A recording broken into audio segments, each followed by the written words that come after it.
বাংলাদেশে আইপিএল সম্প্রচার বন্ধ হচ্ছে কিনা এ বিষয়ে কথা বলেছেন তথ্য উপদেষ্টা সৈয়দা রেজওয়ানা হাসান। রাজনৈতিক ও উগ্র ধর্মীয় চাপের কাছে নতি স্বীকার করে মুস্তাফিজকে আইপিএল থেকে বাদ দেওয়া হয়েছে। এরপর থেকেই কথা উঠেছে আইপিএল এর সম্প্রচার বন্ধ করার সম্ভাবনা নিয়ে। এ বিষয়ে আজ কথা বলেছেন তথ্য ও সম্প্রচার উপদেষ্টা সৈয়দা রেজওয়ানা হাসান।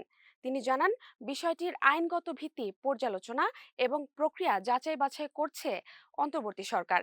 আজ রোববার বাংলাদেশ সেক্রেটারিয়েট রিপোর্টার্স ফোরাম আয়োজিত এক মতবিনিময় সভায় তিনি বলেন, আইপিএল থেকে মুস্তাফিজকে বাদ দেওয়ার ঘটনায় সরকারের পক্ষ থেকে আনুষ্ঠানিক প্রতিক্রিয়া জানানো হবে।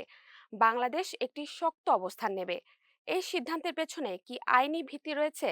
তিনি আরও যোগ করেন, কোন যুক্তিতে মুস্তাফিজকে মানা করা হচ্ছে, যে যুক্তিতে মানা করা হচ্ছে সে যুক্তিটা তো আসলে আমরা কোনোভাবেই গ্রহণ করতে পারি না।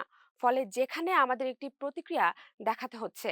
বাংলাদেশ আইপিএল সম্প্রচার বন্ধ করা হবে কিনা এমন প্রশ্নের জবাবে তিনি বলেন, সেরকম জায়গায় আমাদের একটি অবস্থান নিতে হবে। আমরা সে অবস্থানের আইনগত ভিত্তি পর্যালোচনা এবং প্রক্রিয়া যাচাই বাছাই করছি। এরপরে আমরা একটি পদক্ষেপ গ্রহণ করব। তবে তিনি আরও নিশ্চিত করেছেন, এই বিষয়টির প্রভাবে ভারতের সঙ্গে বাংলাদেশের সম্পর্ককে স্পর্শ করবে না।